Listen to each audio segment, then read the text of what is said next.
Welcome to You Are From God, where we open the Bible and learn to see the image of God in ourselves and the people around us. I'm Scott Taylor. And I'm Tyler Hall. Thanks for joining us today. Welcome back, and today we are looking at the concept of loving your neighbor as yourself. Scott, this isn't a foreign concept for a person who studied the Bible or the teachings of Jesus for very long. It's something that's very foundational to the Christian faith. And it builds off naturally what we've been talking about for the last two episodes. We looked at episode 1 of the idea that we are from God. He is a source of life. He's the source of all the good things that we experience in life. And He's the one we're supposed to continue to tap into, to live and abide with, to have the life we're meant to live. And so that's our origin story. And then we come to the idea of understanding that because we're from God, we have this inherent worth, that our lives means so much, not only to ourselves and to the people around us, but ultimately to God. He's the one who made us, and so we have this value in the eyes of God, and that's a purely objective. It doesn't matter who you are. It's what God says, therefore you and I have value. And so today, we carry that the next step forward of understanding, looking past ourselves. This program, Scott, we're trying to balance this concept of you are from God, which is found in 1 John chapter 4 and verse 4, taking it to verse 5 where John, and he'll write about the other apostles, that says we are from God. And so the understanding of if I know God and understand the value of my soul, I will see the value of every other soul He has created. And that's going to be a major theme as we move forward into this podcast, is how we do that, what that looks like in practice, but just being able to understand that every soul that I interact with, whether I'm familiar with them or not, whether I agree with them or not, they have value in the eyes of God. And that's the hardest part. I mean, we can sit and talk about it, and it's almost, I call it the theory versus reality type thing, where, yes, I believe in God. Yes, I understand my value, that He was willing to die for me. Yes, I know I need to treat people well, but when you get in those situations, sometimes we miss the opportunities that we have to see people, and that's what we're going to be talking about. Just what does this look like in real action? And Matthew, the 22nd chapter, Jesus is talking to the Sadducees. He's talking to some lawyers. Pharisees. They're all just trying to get Him. They're testing Him, and finally they stop, and it's not because He was trying to be a smart aleck or anything like that. It's just the fact that He was answering them so well, obviously, as Jesus, and He makes it so simple, and it's the same for us. In Matthew 22, verse 34, beginning, He says, "But when the Pharisees heard that Jesus had silenced the Sadducees, they gathered together, and one of them, a lawyer, asked Him a question, testing Him. 'Teacher, what is the greatest commandment in the law?' And He said, 'You shall love the Lord your God with all your heart, and with all your soul, and with all your mind. This is the great and foremost commandment. The second is like it. You shall love your neighbor as yourself. Upon these two commandments hang the whole law and the prophets.'" And Tyler, one of the beautiful things that we found in the scriptures is when you love God, and you love God the appropriate way in which He is called, that means you're going to love other people. It's going to be seen in our action with other people. And to your point, in 1 John, it talks about that a lot, but in 1 John chapter 4, it's the we piece. It's seeing each other as children of God, or seeing each other as needing a relationship with our Father. And that's certainly what you see with Jesus. He makes it very clear. If you're going to love God, it's going to be seen in your actions. So the runner-up, if you will, is that you're going to love others. You're going to make sure that you're going to see the value of other people. And it's not just simply based on whether or not I like them, or if I know them. It's seeing people for what they are. They're not obstacles, they're opportunities, and we have an opportunity to let our light shine and to bring people to Him. I think we do the best service to this verse and to carrying it out when we understand that word love, the action, the verb of these two commands that are paired together, when we understand it from God's perspective.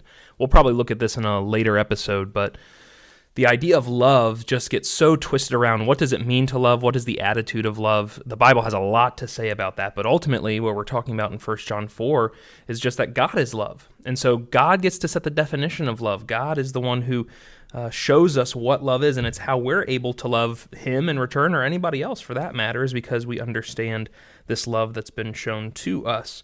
And I think everybody, whether they believe in God or not, has some sense of the providence and the order of nature and the things that we experience in this life that, whether you want to chalk that up to, again, a different origin story, it still has this understanding of this world is perfect for us. And when you read the scriptures and understand how the scriptures came to be, that's testimony to a loving, caring Father.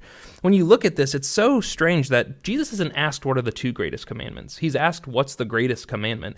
But as he's answering that question, he has to tie in the second, because they're, as we see throughout the Bible, intrinsically tied together. You cannot just love God and not love people, or you can't just love people the way that you're supposed to love people and not have an understanding and a love for God. It's this marrying of these two affections, and the way that we live, our hearts are supposed to be given to. And that's what he's saying here in verse 37. This is an all-in kind of love. This isn't just, well, I'll love God on Sundays, or maybe in the middle of the week if I go to a Bible study, or if I'm having a spiritual conversation with somebody, I'll try to love God more. This is all your heart, all your soul, all your mind. Other translations or other parallel passages will add all your strength. This involves my whole effort in showing my love for God. And then, of course, he adds in this second commandment, love your neighbor as yourself. I find it fascinating before we dig into that second commandment, because that's what we're really focusing on today, is that next step, is verse 40. Jesus makes this statement that all the law and the prophets, everything that they had up until this point when Jesus is on the earth in the first century, everything that they had communicated from God, the law and the prophets telling them what's the way to live, what does God expect from his covenant people, he says it depends on these two commandments.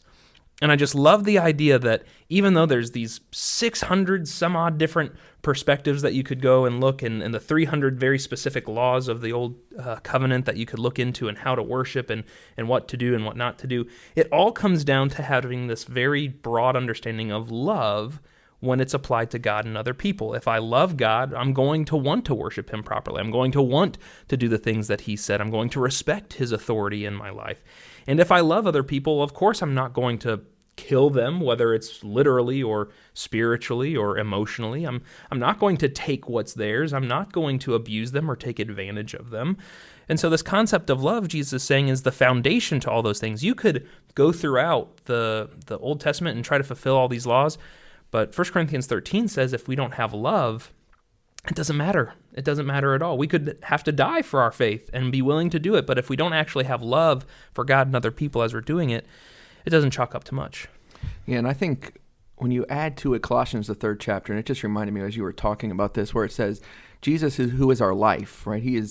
We're striving to be like him. So we're loving God with our whole being. And if we're doing that, we're going to see our value, as we've been talking about the last couple of podcasts. And then you're going to want to love other people. It's going to be seen in our lives. And he talks about in context of Colossians, the 3rd chapter, that what I'm going to do is I'm going to put on a heart of compassion, of kindness, of humility, of gentleness, of patience, bearing with one another, forgiving one another. Why would I ever do that? Well, it's because God loves me.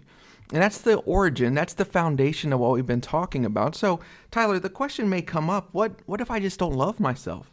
What if there's just, I just can't get my head wrapped around the need for me to have self-worth, and what does that look like? Well, how would you answer that question? Well, it's interesting, because that's the way it's phrased in here and in other places in the scriptures that we'll look at. Love your neighbor as yourself. And so somebody who might be listening even struggles with self-worth or self-esteem, and it's like, well, I don't love myself that much. This is why we started where we did in episode 1, and why we're building off of that, and why we're going to continue to go back to this idea of how we look at ourselves, how we see ourselves, and understanding that I am from God. You, listener, are from God. It's essential to start with these commandments in order that Jesus presents them in Matthew 22. Love the Lord your God. Give him everything. You're holding back these other parts of your life for yourself, and you're worried about your self-worth. This says a love for God that is born out of his love for us. And so 1 John chapter 4 is where we keep referencing. In verse 19 in particular, it'll say, we love because he first loved us. That's just such a short verse with so much implication and power packed into it. The way that I love, the choice to love that I make every day, whether it's loving myself or loving somebody else, comes from an understanding of his love for me, and realizing that and accepting it as the reality that it is. And so even if you're struggling with, well, I don't love myself that much, the scriptures will even point to things, well, you might not say you love yourself or you struggle with certain areas of self-esteem, but you have this survival instinct, is what some people will call it, where you know how to take care of yourself. Ephesians chapter 5 will talk about nobody hates his own flesh, but he nourishes it and cherishes it. In context, he's talking about how a person takes care of their body, so a husband's going to take care of their wife, and that's how Jesus takes care of the church. But it's this concept of we are programmed, but in a way, to take care of ourselves. And so a lot of it comes down to, Scott, seeing the application of where we are showing love and how we're showing love. If you turn a few pages back in Matthew's Gospel to chapter 7, Jesus is beginning to wrap up his Sermon on the Mount. And as he's encouraging the listeners here to ask God for the good gifts and to pray, asking, seeking, knocking, looking for God's will in their lives, in verse 12, very simply, he sums this up. And you'll notice a similar phrase as we read this. Therefore, whatever you want others to do for you, do also the same for them, for this is the law and the prophets. Okay, so we see this phrase, this is the law and the prophets. Well, guess what? Now we have another definition of love, at least how God defines it, when it comes to carrying out the law and the prophets. So if you're going to love your neighbor as yourself, what does that mean? Whatever you want others to do for you, do also the same for them. And so this isn't about, well, if you show me kindness or if you show me love or if you do this for me, well, then I'll be willing to do it for you. Jesus is saying, you take the first step. You show this love for others. And so that's going to be what true love is about. That's what's going to keep us from harming another, is when we just stop and think, this person is from God. They have a soul. They are a child of God. Even if they're doing something that is so annoying to me, I need to stop and think, if I was in this situation, and I don't know their situation, which is the fascinating thing, because now it causes us to think, well, what might they be going through? What if I was in that car in front of me, as an example, and I had just lost somebody dear to me, and that's why I'm driving slow? Or I'm stressed out about something, and that's why I'm driving fast, and I'm still not maybe making good decisions, but I can at least have some compassion and mercy on the people around me. And of course, I went to the driving example, but this is wherever we are and however we're interacting with each other.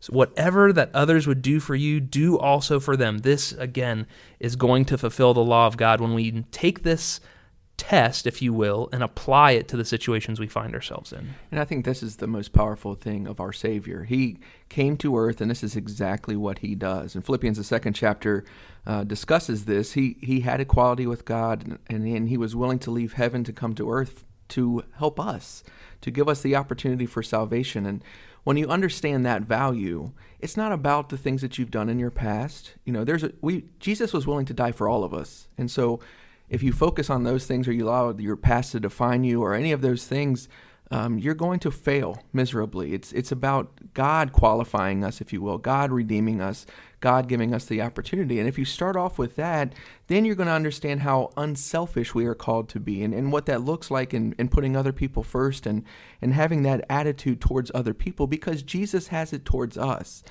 We're going to talk in this program and this podcast going forward about anxiety and about various things that affect a lot of people. And there's a lot of different reasons for it, and there's no question about that, or our self-worth. And if you have questions or comments that you would like for us to talk about, please let us know. We obviously want to help as many people as we can. But what it comes down to, or the foundational piece, Tyler, of all of this, is just really understanding God and our love for him and our opportunity to help so many other people. And that we're all struggling. We all have things that we're working on.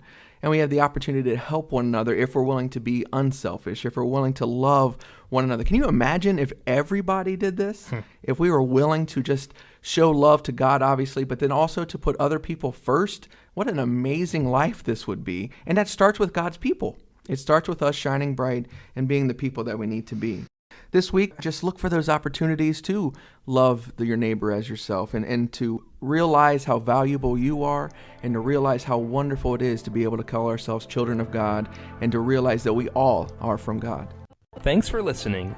Show your support by leaving a review on your podcast app, and share this episode with someone you want to encourage. If you have questions or would like to get in touch with us, go to youarefromgod.com. That's youarefromgod.com.